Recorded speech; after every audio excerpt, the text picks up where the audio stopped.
யாக்கோபு ஏசா சேஷ்ட புத்திர பாகத்தை என்ன செஞ்சிட்டான்? வித்துட்டான். ஒரு மூத்த மகனுக்கு உண்டான ஒரு மூத்த ஆசீர்வாதம் ஒரே ஒரு வேளை கூழுக்காக என்ன செஞ்சிட்டான்? மொத்த ஆசீர்வாதத்தையும், நானே சாக போகிறேன், எனக்கு எதற்கு இந்த சேஷ்ட புத்திர பாகம்? கவனிங்களேன், இந்த வார்த்தை எவ்வளோ முட்டாள்தனமான வார்த்தை பாருங்க. நானே சாக போகிறேன், எனக்கு இந்த சேஷ்ட புத்திர பாகம். ஒரு வேளை சாப்பிடாமல் இருந்தது, காலையில் சாப்பிடல, மதியம் சாப்பாடு பார்த்தவொன்னே என்ன செய்கிறான்? சேஷ்ட புத்திர பாகத்தையே வித்துட்டான். இல்லை ஒரு நாள் கூட சாப்பிடாமல் இருக்கட்டுமே, 3 வேளை சாப்பிடல, 4வது வேளை சாப்பாடை பார்த்தவொன்னே யாராவது இப்படி விற்பாங்களா? விற்க மாட்டாங்க. அவன் சொல்கிறான், ஏத்தாப்புல கூழ் காய்ச்சி வச்சிருக்கிறான், ஒரு தள்ளி விட்டு கூழியாவது என்ன செஞ்சிருக்கலாம்? குடிச்சிருக்கலாம், இல்லை வேற எதையாவது என்ன செஞ்சிருக்கலாம். அவன் சொல்கிறான், சேஷ்ட புத்திர பாகத்தை நான் சாக போகிறேன், நீ வச்சுக்கோன்னு என்ன செய்கிறான்? கொடுத்துட்டு செத்தானாவன். கொடுத்து செத்தா கூட பரவாயில்ல, ஏதோ சொன்னபடியாக என்ன செஞ்சிருச்சு? நடந்துருச்சு. இல்லை, கடைசி வரைக்கும் அவனை கொலை செய்கிறது வரைக்கும் என்ன செய்கிறான்? அவன் போய் 10-15 வருஷம் கழித்து திரும்பி வரான், அப்பவும் என்ன செய்கிறான்? உயிரோடு இருந்து அவனை கொல்றதுக்கு இருக்கான்.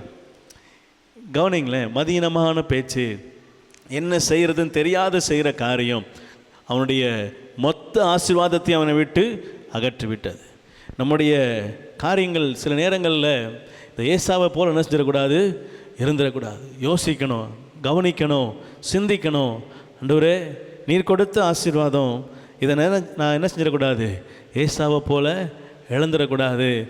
இந்த ஒரு நேரம், இந்த ஒரு கஷ்டத்துக்காக, ஒரு சின்ன பிரச்சனைக்காக நான் இதை இழக்க விரும்பலை.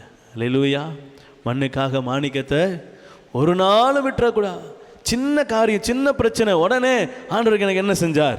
ஆண்டவர் எனக்கு என்ன பண்ணிட்டார்? ஆண்டவர் ஏன் இப்படி என்ன செஞ்சிட்டார்? ஏன் கை இல்லை.